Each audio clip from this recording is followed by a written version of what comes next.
Greetings, family. This is Professor Griff, and this is the Serious Minds Brain Tonic. The Serious Minds Brain Tonic was created to sharpen the mind by protecting the cells and increasing the neurotransmitters associated with learning and memory. You can order the Serious Minds Brain Tonic right here on www.debbiestrywellness.com and or text me 678-557-2919. Peace.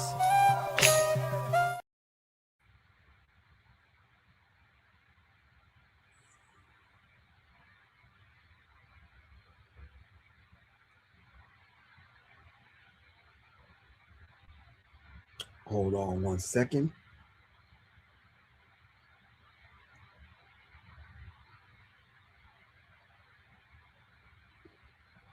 All right. Greetings, family. Greetings to everyone. Hold on for a second. Let me make sure we're good. Greetings. How's everyone doing? That light is bright. Hold on. Can I get this light out of my face? Hold on. All on.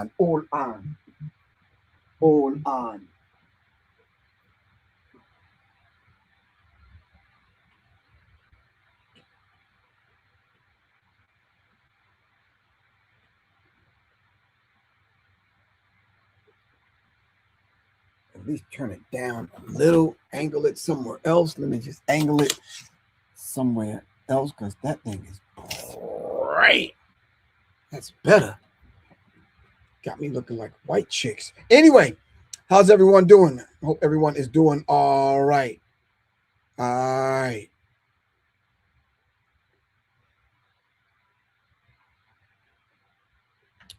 right. Greetings. Interesting show tonight. Shout out to Kalaji Chavachanga. This is Professor Griff right here on the Black Power Media Reloaded. And the name of this show is The Masses, brought to you by Serious Minds, RNTV. All right. Thanks for joining me on a Friday. I don't normally come on a Friday, but I guess everybody's in the house recuperating from, filling their bellies on Thanksgiving, Indigenous Peoples Day, which I hope you observed the fact that there was a whole history prior to the land grabbing thieves that came along. All right. We talk about the indigenous people that was already here. Did we stop for a moment and give thanks to those black people that were here?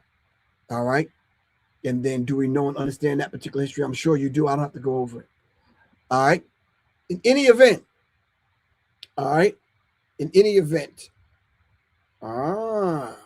hold on. Give me 1 second, fam. Give me 1 second. All on. Okay. Hold on.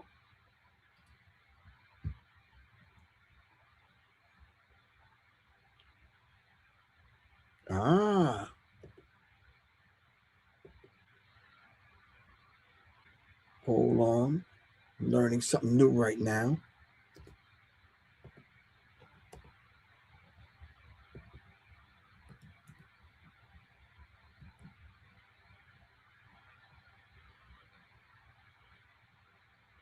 I think it's at. I'm not sure. Okay, I'm not sure. Let's see if that one works.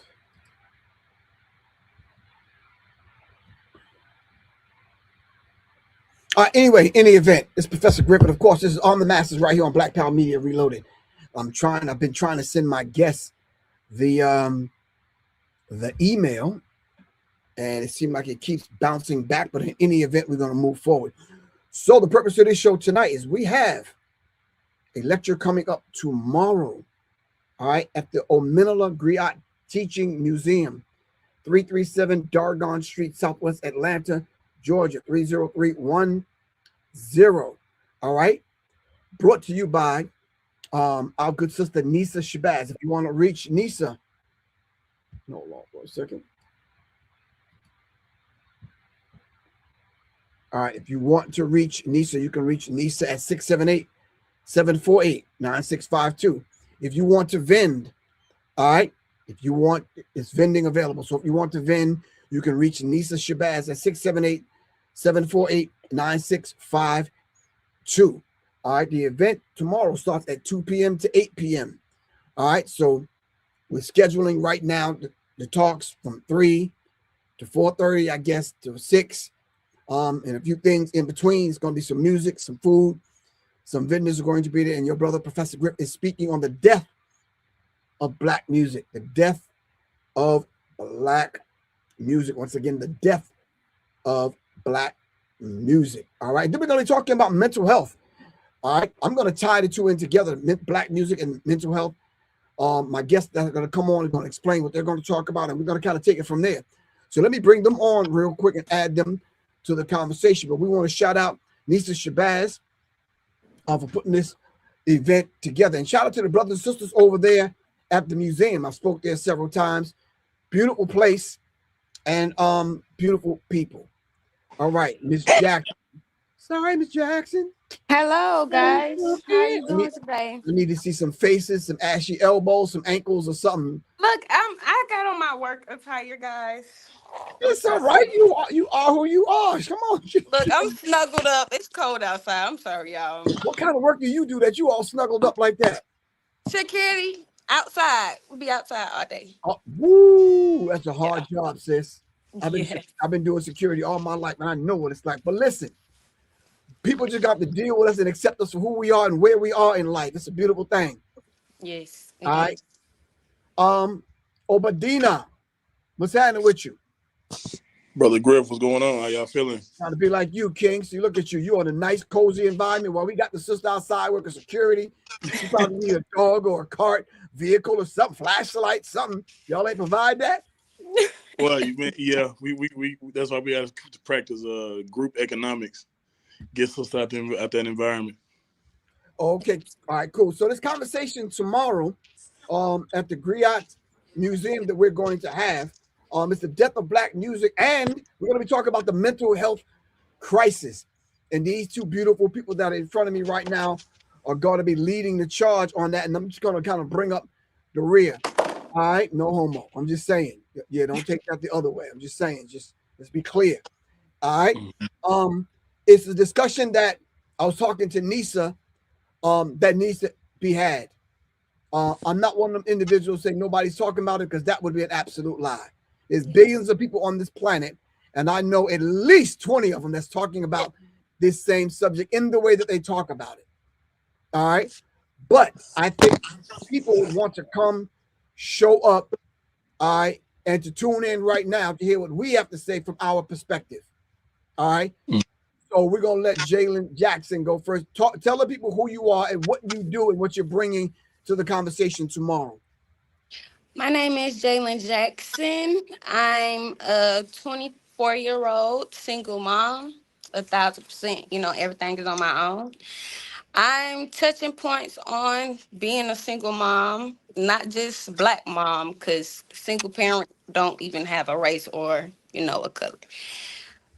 Single parenting as well as mental health.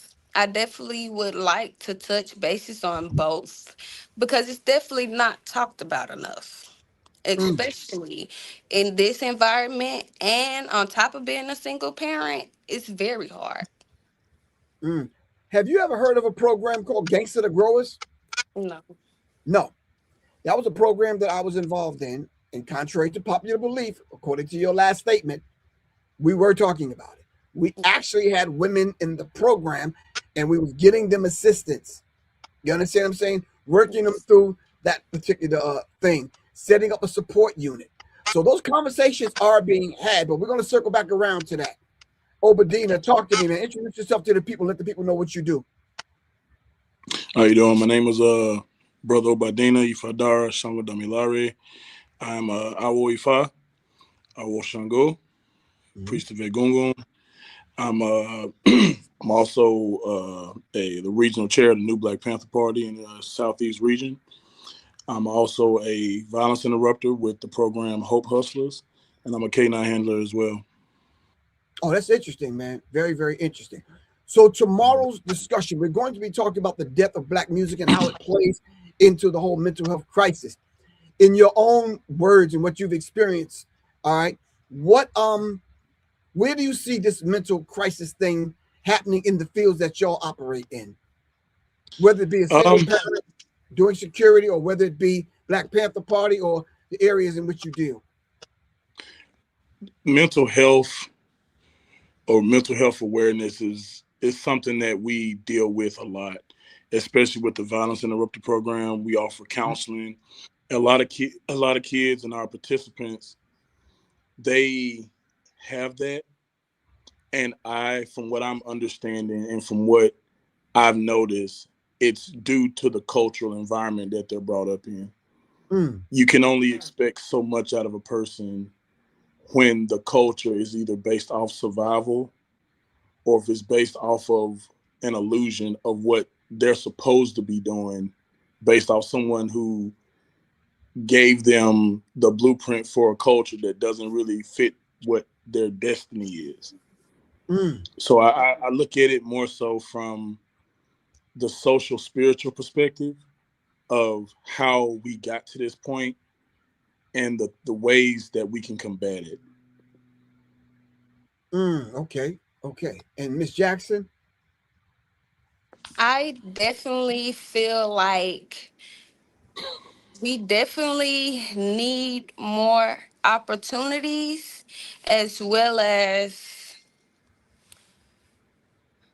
more open doors for us single parents that do have to do 1,000% everything by ourselves.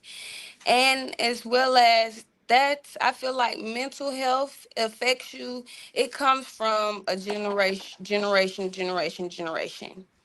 So if a parent wasn't taught how to express themselves, how can they teach their children how to express themselves in a healthy way? So I definitely feel like that's definitely not talked about enough.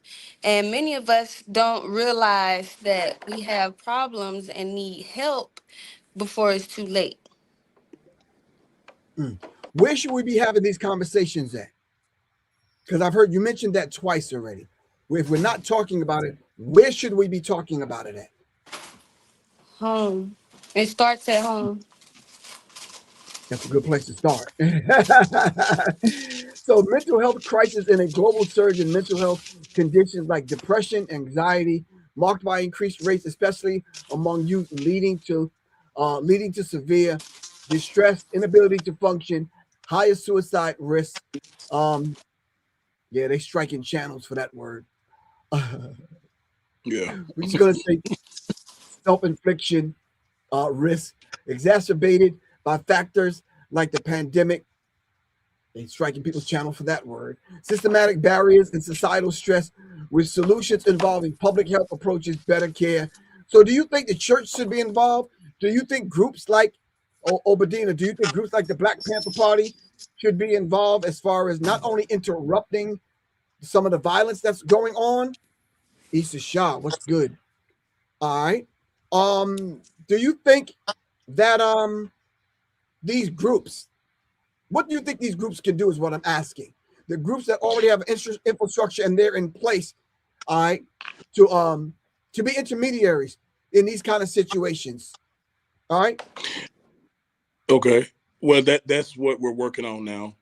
That's part of the restructure. That's part of one of the 9 points that we cover. Mm-hmm. We have to be able to be honest about what happened and what we're experiencing. And I Right. think this situation is not really going to gain any legs unless the men of the culture take it as a personal priority to correct. When you outsource your when you outsource your internal expectations to someone who doesn't really care about your development, you're never really going to get what you need. They're always going to treat the symptom instead of the ailment. So institutions like the Panthers, institutions like Hope Hustlers, institutions like Gangsters the Growers, Chris 180, um, Grief Angels, Lesson Learned, that's what they specialize in.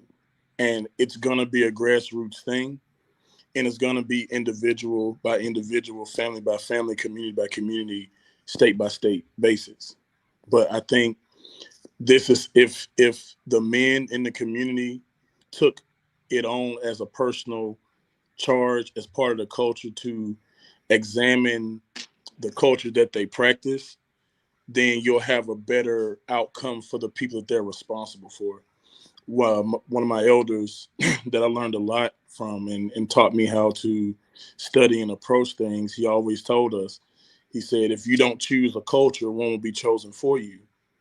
So the people that's experiencing that, from my experience and from what I've gathered, you first have to take a look at what culture that you are currently participating in, and then what culture are you choosing to grow in.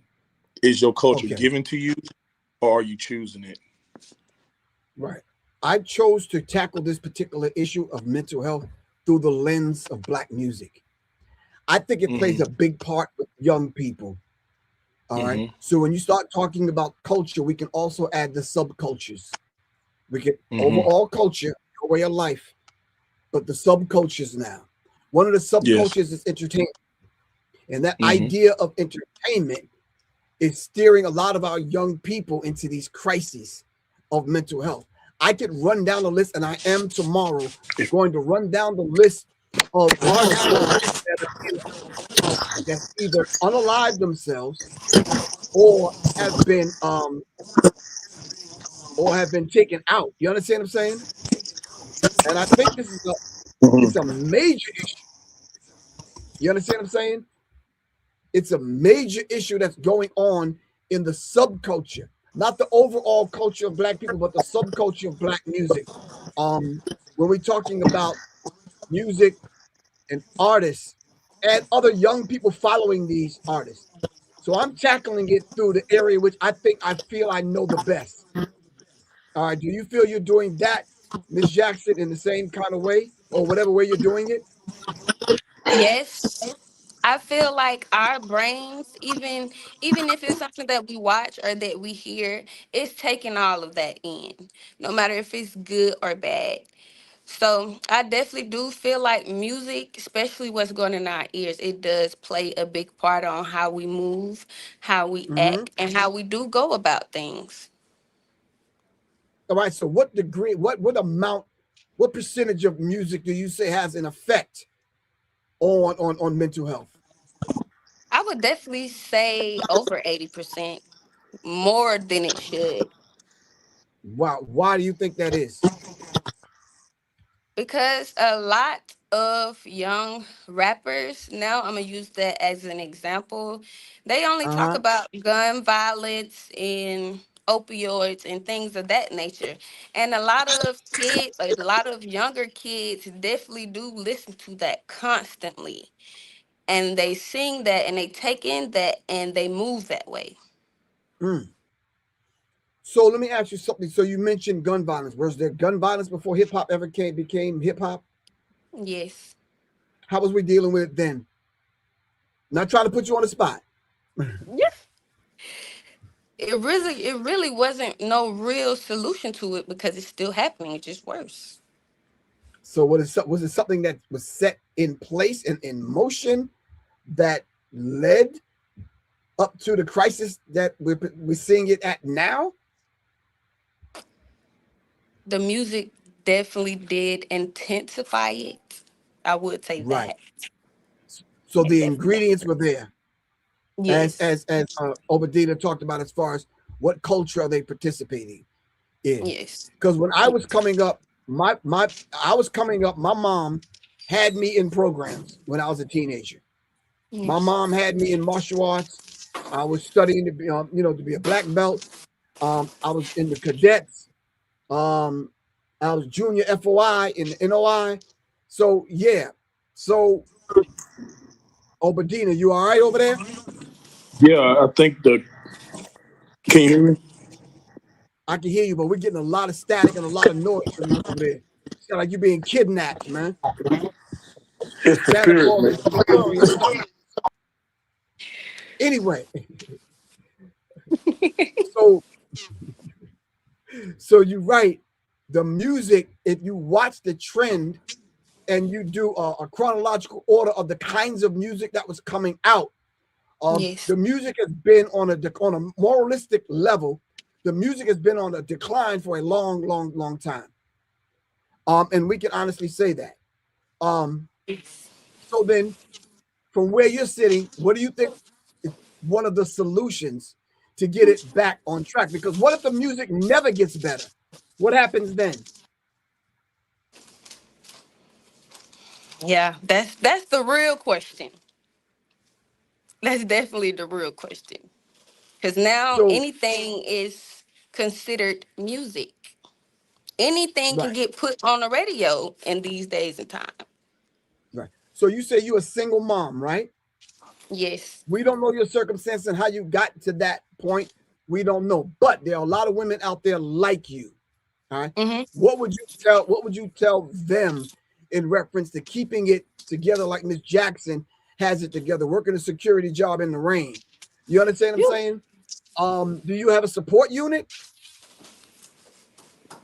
Not really. Not Not really. family, not an old grandma. You know the old My grandma normally let you go. Your grandma my still around? grandmother, my grandmother, she does keep my child for me, and I'm grateful Okay. for her. Yes. Okay. So other than grandma, do you have anyone else giving you any kind of assistance?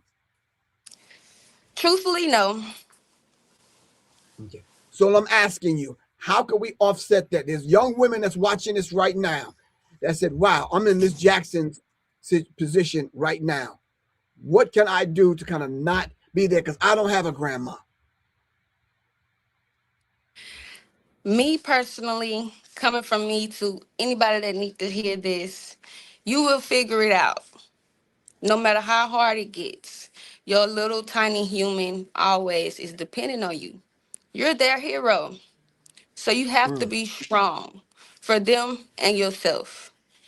And keep your faith and know that you will make it through no matter who's not there or who is.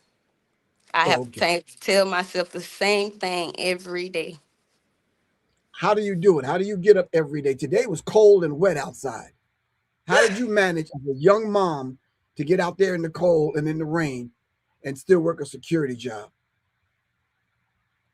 I just feel like I definitely did have to get to a point where I have to keep it in my mind.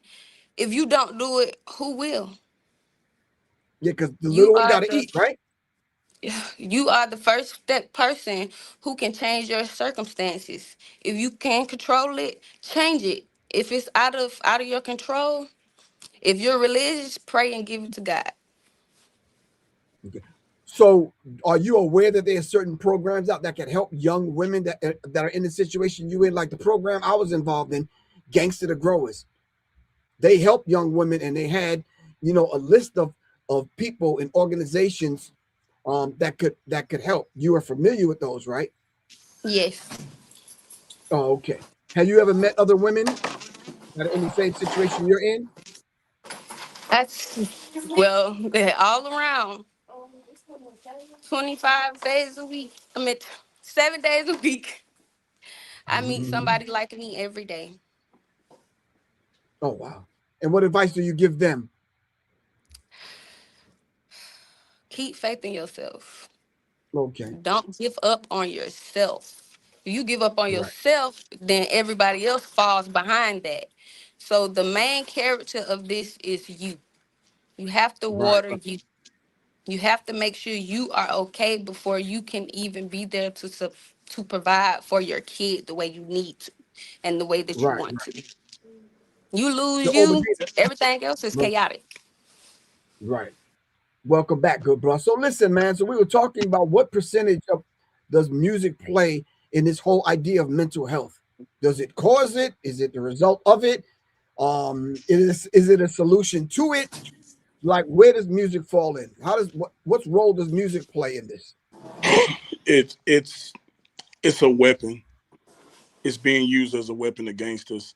Um, One of the things, and I'm so glad that you are tackling it from this perspective, because one thing I was called out. We was doing a seminar with K Bang and his program from up north, from New York, and he called me out. He was like, "Okay, I see what you are." You know, he did the bio on me. He called me out. He was like, I need more out of you." And He throughout, needs more out of you. needs more out of me. He said, you need to stand up. You need to be the leader. You need to take this on." So I was called out, and what the call out made me do was be honest with myself about how I approach things. So I'm a spirit first person in a world where it's a money first world. And throughout my studies of, just studying with my elders, studying with my awols, studying with, my teachers, and taking what I studied and applying it to not only my own life, but just my personal experience dealing with the public at large. I did a lot of nightclub security, and this is so big coming from you because I'm not real versed on how the music industry actually works, but I see the byproducts of it. And when you start Right. looking at the music, you start looking at what the music is programming people to do. And what us diasporatic melanated people have to understand is that a lot of the things that are sacred to us were co-opted and bastardized and used against us. We are living in a simulated illusion where up is down, right is left, good is bad. So when it comes to our music, if you look at the change, it went from what this is from my perspective, from what I've seen, it went from being about soul, connectivity, message, inspiration, to reporting the problem in the ghetto, to glorifying the problem in the ghetto, to glorifying the drug dealer. Now, to glorifying the womanizer. Now you're glorifying the drug user, and the person that's being objected is now being glorified. All of these things produce something called loosh, which is harvestable energy that the system uses to keep our vibration and frequency down.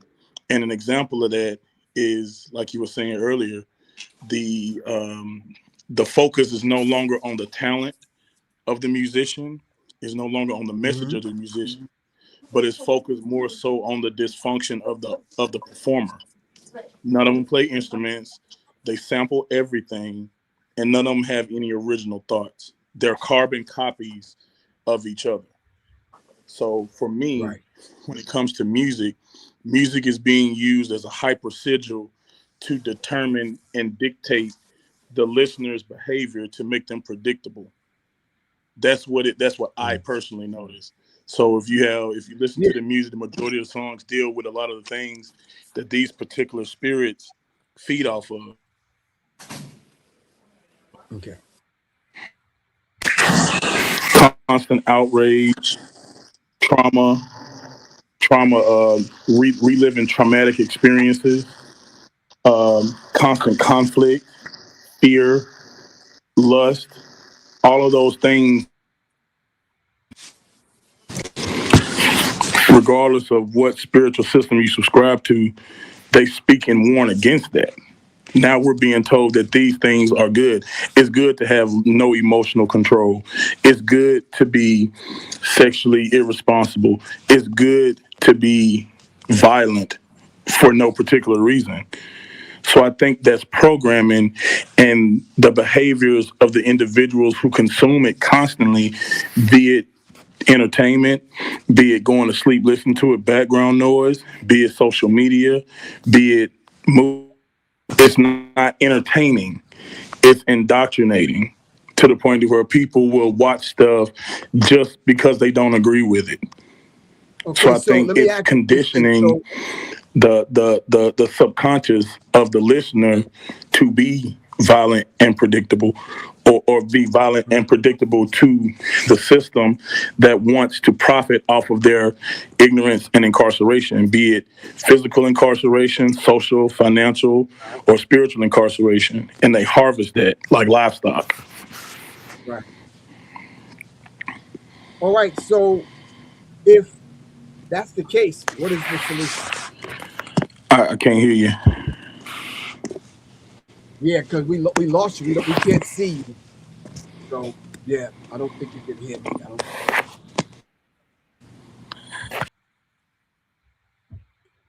Yeah, that was a lot. Yeah, and it definitely I think a was. lot of times it was good. It was a lot. Yes, It's a lot to take in. And I I think a lot of definitely times, agree. I definitely and I agree think a with lot of what you're saying. right, a lot of times with young people, when you lay it on that thick and heavy, you got to give it to them in sound bites. You got to give it to them in the way that I think they'll get it.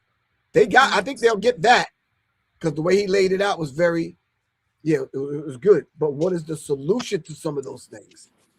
The solution is knowing your personal origin. It's all of the only way this works if you don't have knowledge of self and your origin. Are Okay, so hold you on for a second. Hold on. Listen, hold on. Take a deep breath because you talk about young people now. Now, when you start talking about knowledge yourself, young people don't have that like that just yet. Mhm. I don't know why it sounds like somebody kidnapping you over there, bro. For real. You having a rough time with that peanut butter and jelly sandwich. So the question I was asking him, because a lot of times when we talk, if young people are here, we don't want to have the conversation up here where they don't get it. Do you understand what I'm saying? So when we start talking and coming from a solution think orientation or perspective, I'm gonna say that again. Solution think. We have to think solution. And we have to give it to young people in small, short, brief sound bites because we're coming off of the pandemic.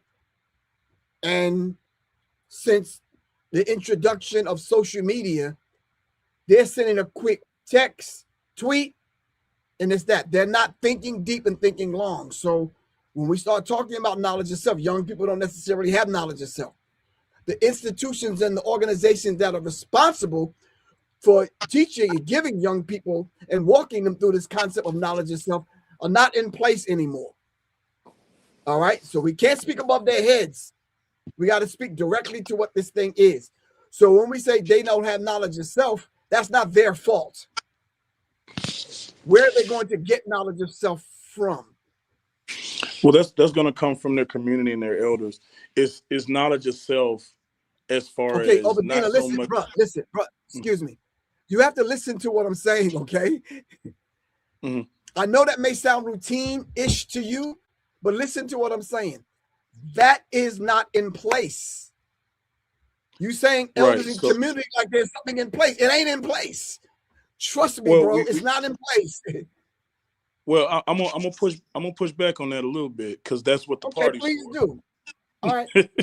That's what the parties and these programs are for, and it's a new thing. Knowledge of self, not from the necessarily the perspective of just your lineage, but just what you are in general. I um I don't know if Not you're from your familiar with it. lineage, but what you are in general. Yes. Okay. So, do you remember the movie Jurassic Park? I think it was the first Jurassic World where they had the Indominus Rex. You remember that one? Oh yeah, I'm not a Jurassic Park kind of. Yeah, I don't know. I wouldn't know. Okay, so pretty. No. So what the story was, what the story was, they Do I had a got to take out a genetically modified. violin? Because you sound like you about to give us this long, drawn out kind of. I Yeah. mean, yeah, No, we don't. We you don't have could time. you We could. don't wait. We don't have a lot of time like that. You can talk about that tomorrow, but right now we try to get to people. Make sure young people hear this, so we can give it to them and get them there, so we can speak directly to them. And I think not. I'm not directing this towards you.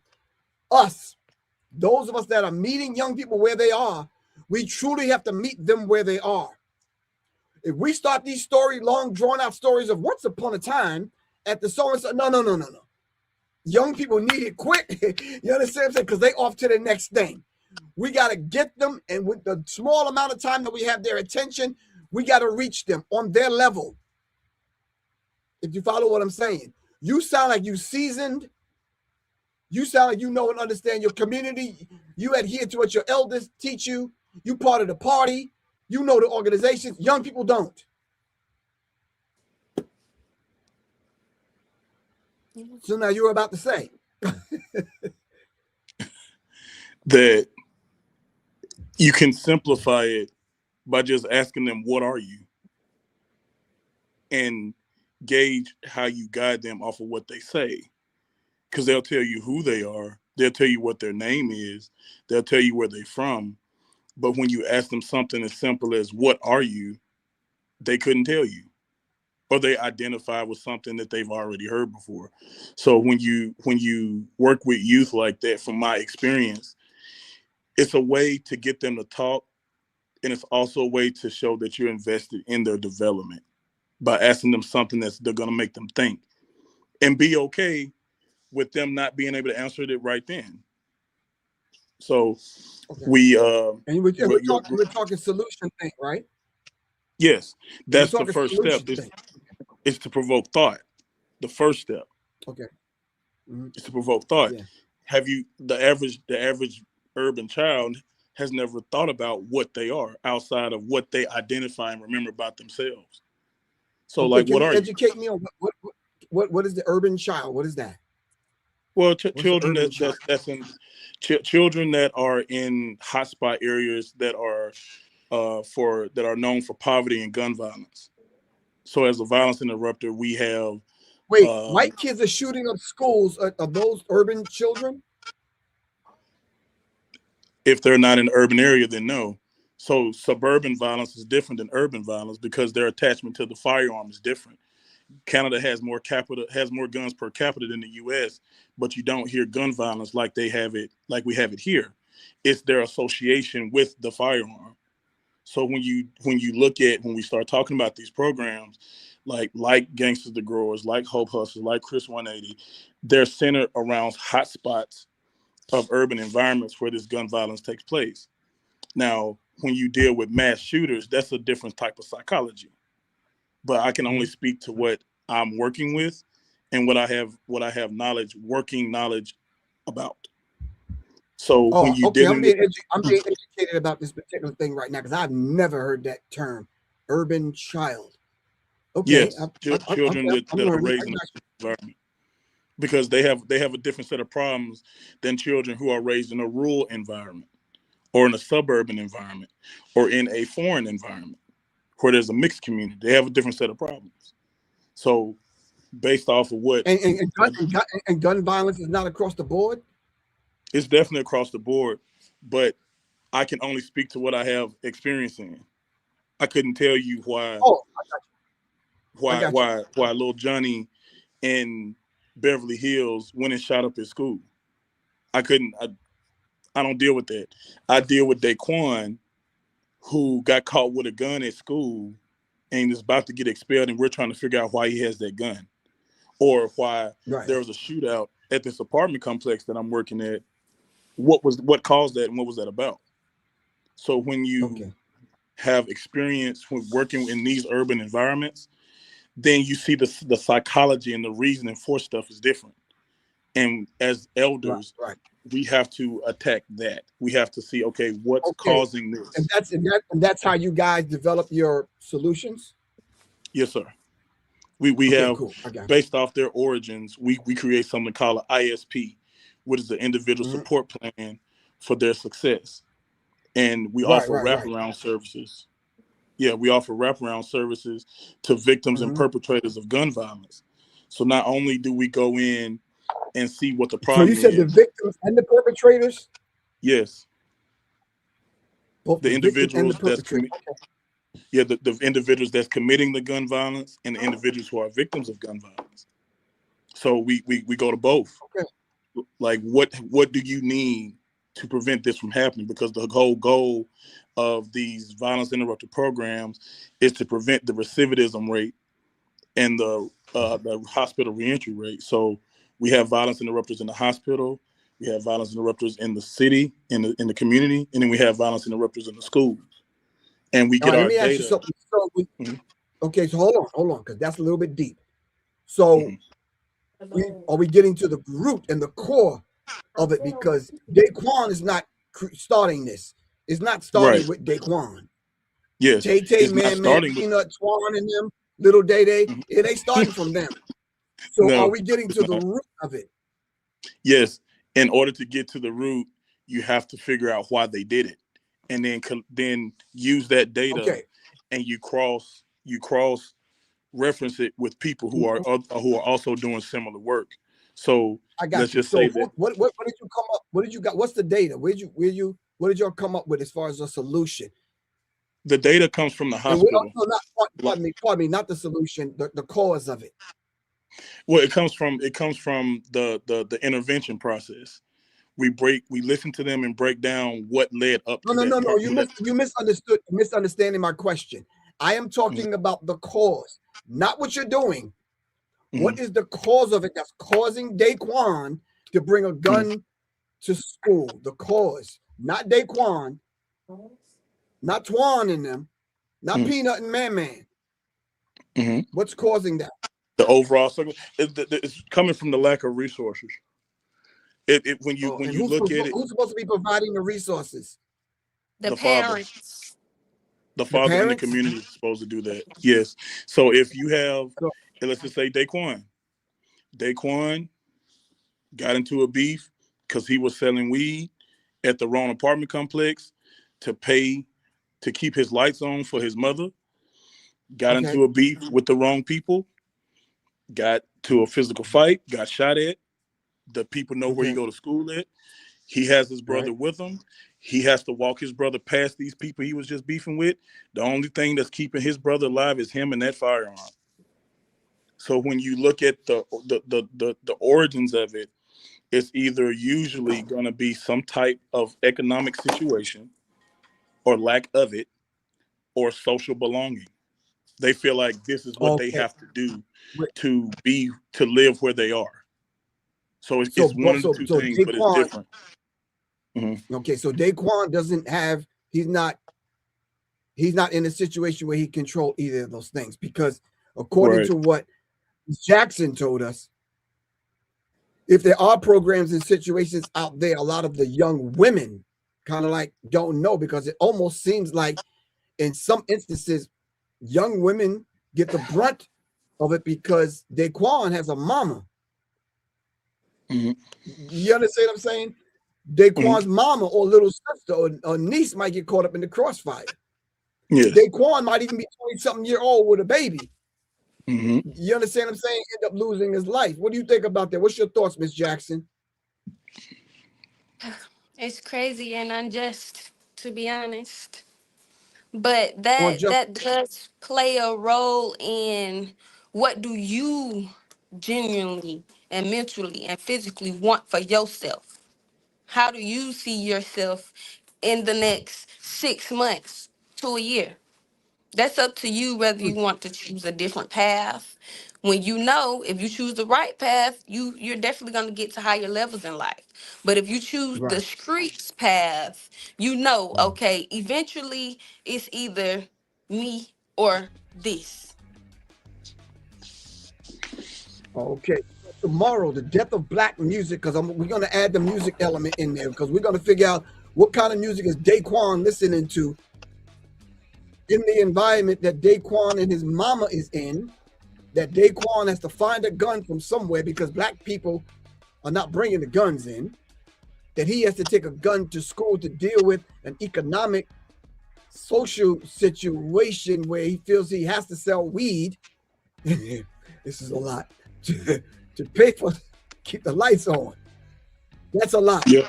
You understand? Yeah. So tomorrow at December 6th, tomorrow at the Ominala Griot Teaching Museum, 337 Dargon Street, Atlanta, Georgia.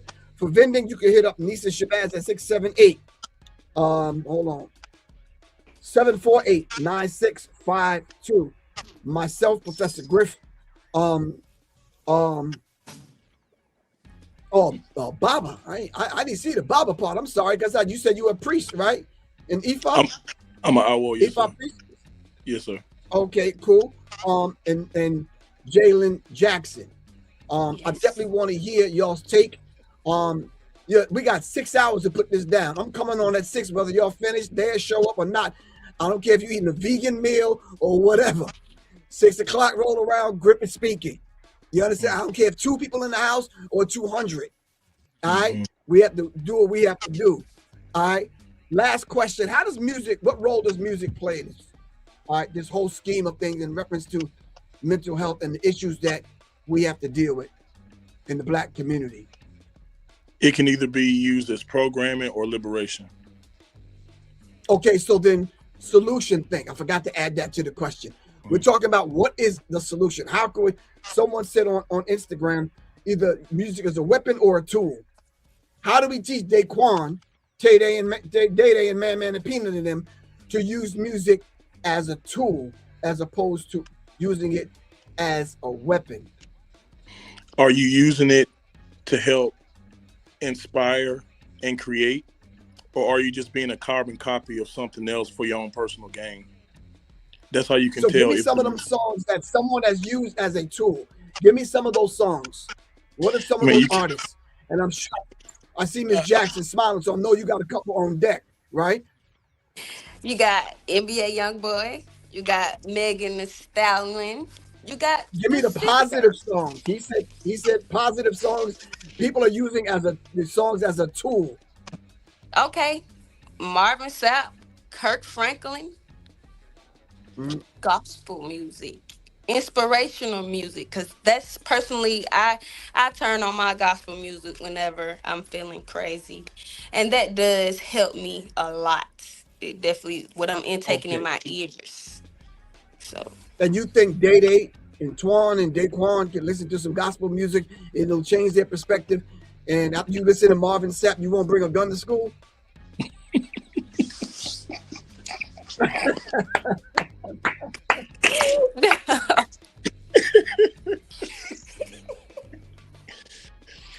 My mom was a Bible thumping mom of 13. It's Mighty Clouds of Joy, all of them singers from the Clark sisters. And yeah, I'm still toting my heat, man. My mom like, your mom was good. You all right? All right, we good? I'll see you later on. Yeah, nah. A gospel song ain't gonna do it for me, sis. But I'm just saying, I hear you though. I hear you. Maybe some James Brown, Marvin Gaye, and some other stuff. I don't know about Al Green wouldn't do it for me. Sorry, brother Sean. But Al Green not gonna do it, man. It's not gonna do it for me. So I understand what you're saying. We gotta rethink this thing, because if we're gonna meet young people where they are, we gotta know the music that they listening to and kind of like, listen, let's put that next to this and let's see what we can come up with. So I'm gonna talk about tomorrow. I'm gonna get into this whole idea of neuroplasticity. I know it sounds like a very deep and intricate word. It's really not. Redirecting and reprogram the neurological pathways. So even when we hear the negative stuff in the negative music, it won't necessarily affect us, because we're going to redirect some of that energy on a neurological level. You understand what I'm saying? I'm talking about Black people. We have this thing in music. There's a call and response. All right. Everybody say ho. We saying ho. You understand what I'm saying? We following the MC, the master of ceremony. You understand what I'm saying? He's guiding us along. So if deeper aspects of why they're participating in a music that they have no knowledge of and no history of, we probably need to start there. And if they're listening to some of the people that you mentioned, maybe it's not a good thing. Not to disrespect those artists that you mentioned, but yeah, if it's not doing it for us, it's not doing it for us. Yeah. Follow what I'm saying? So, Obina, what music, what artist, what are we talking about? Depending on what you're working on. So just letting them know what the music does, like you said, what frequency does that particular sound or artist send you to? Like, give an example. John Coltrane, Jimi Hendrix, Bob Marley. A lot of their music couldn't be played on the radio because they couldn't chart it, because they purposely made it to raise your vibration. Bob Marley was the type of person where he said that his cure for the ills of the world is to positively inject positivity into people through the music. So have them focus on the message of the artist. Okay, so did it need to be played on the radio then? Because the people that you mentioned were mega stars. Yes. Be okay with not. No, go on. I'm missing. I'm sorry. Go on. Be okay with not being part of the in crowd. Listen to what raises your vibration, and always be aware of the message of the art form or the performer. And be honest with Okay. yourself about it. Okay. So because I haven't heard, I can't even remember even hearing, unless I was listening to a white station because I had a job with white people. I can't even remember hearing Jimi Hendrix on the radio. Exactly. But Jimi Hendrix is larger than life. Yes. Jimi Hendrix didn't necessarily find me. I found him in his music. And I think that's what Miss Jackson was alluding to by mentioning some of the artists. For some strange reason, that music is finding young people and molding and shaping the way they move in the hood. I think it has a lot to do. I think it has a lot to do with what you had mentioned earlier with the neuroplasticity. It connects, it reconnects aspects of their memory. It's calling out to them like, okay, this is a mimic. All of this is a mimic of something that you created. It goes back to knowing what you are. You are a creator, not a copier. Can we take it a little bit deeper? Yes, sir. You think people can really mimic Jimi Hendrix? Yes. They can mimic. Who and when? And when? Me and you could do it right now, but that don't mean it'll have the same effect because it's a carbon copy. You could do it right now, not me. That man was left-handed.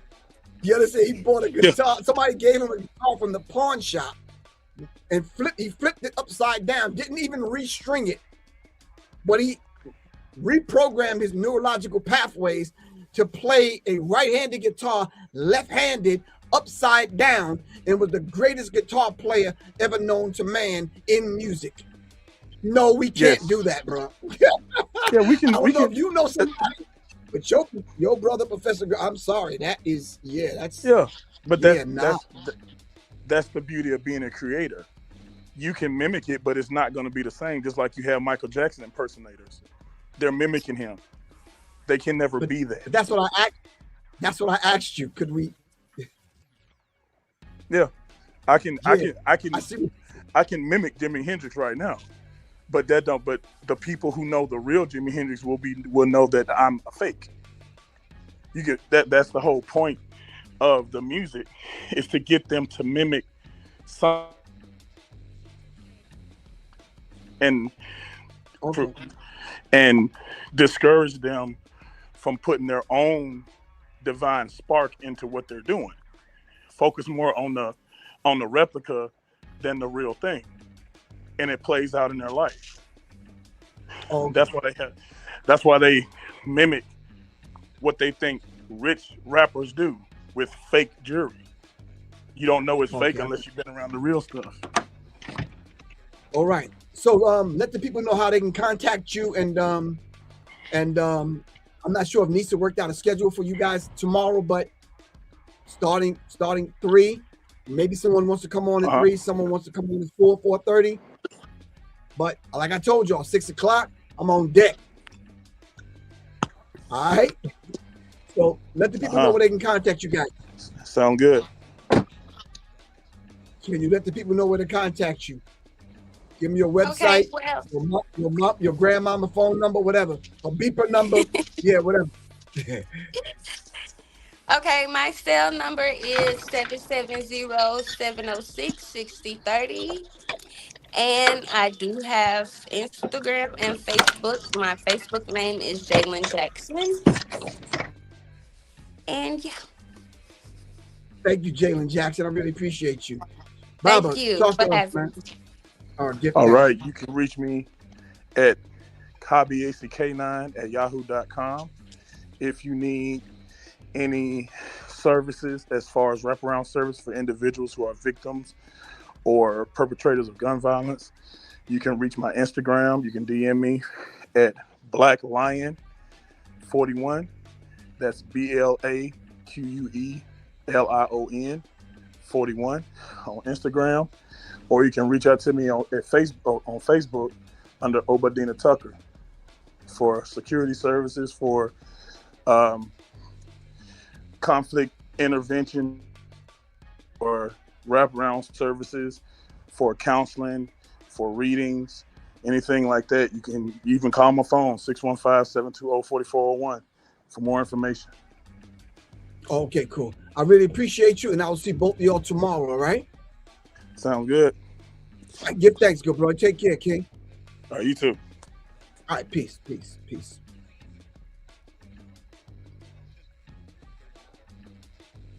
All right, that was Obadina and Jalen Jackson. We're all doing a lecture tomorrow. The death of black music and the crisis in mental health. Thanks to Nisa Shabazz for putting this on. Nisa is probably a 20-year-old, but a 20-year friend of mine. We fed the homeless together. We did countless number of lectures together, just work in the community. Definitely a good source, a good person to have in your corner. But anyway, in the event, thank y'all very much. Really appreciate y'all. I got 2 minutes on this thing. Thank y'all, thank y'all, thank y'all. The lecture tomorrow is at, hold on, let me read you the flyer one more time. As they say, one more again. The death of black music and the crisis in mental health, the mental health crisis in the black family. All right, my sister Carla couldn't make it. I'm not sure what happened to Carla. But anyway, shout out to Carla. Carla couldn't make it. But anyway, it's December 6th, 2 to 8 p.m. That's the Omenala Griot Teaching Museum, 337 Dargon Street, Atlanta, Georgia. Once again, for vending, text, and or call Nisa Shabazz at 678-748-9652. All right. All right. Of course, y'all already know my phone number, 678-557-2919. I will see y'all tomorrow. Make sure y'all in the building. This is your brother, Professor Griff, right here on Arm the Masses, right here on Black Power Media Reloaded. All right. Thank y'all very much, everyone on Instagram. Thank you a few times. All right, for coming on and being a part of this program today. All right. My man Nick from the D. What's good with you, bro?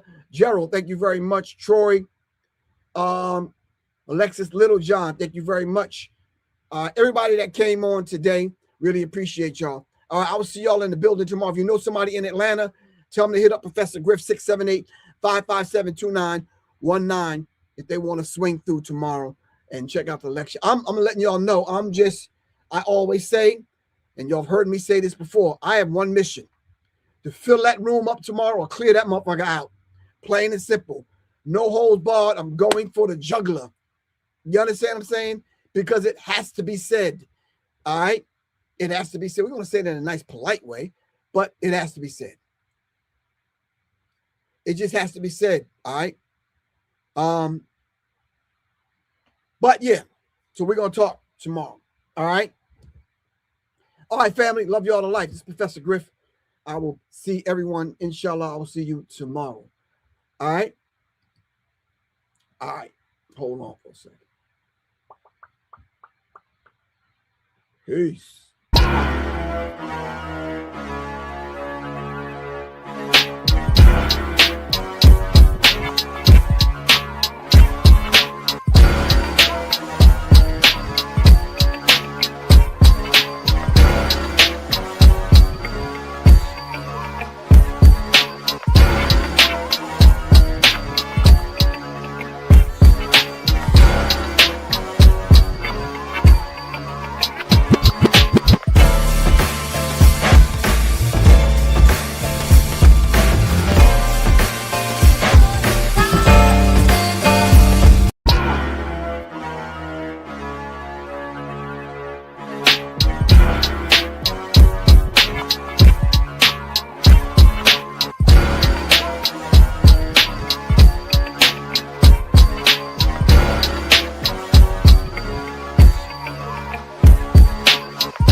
Greetings, family. This is Professor Griff.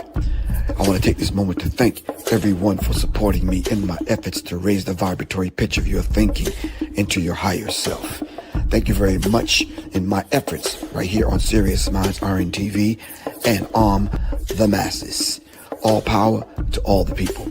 Thank you very much. If you would like to continue supporting, and if you are a new listener, please support by giving your donations right here on my Cash App, $Professor Griff, and or go to www.professorgriff.me. Thank you very much. Peace. All power, all the people. Greetings, family. This is Professor Griff. I want to take this moment to thank everyone for supporting me in my efforts to raise the vibratory pitch of your thinking into your higher self. Thank you very much in my efforts right here on Serious Minds RNTV and the masses. All power to all the people. Thank you very much. If you would like to continue supporting, and if you are a new listener, please support by giving your donations right here on my Cash App, $Professor Griff, and or go to www.professorgriff.me. Thank you very much. Peace. All power, all the people.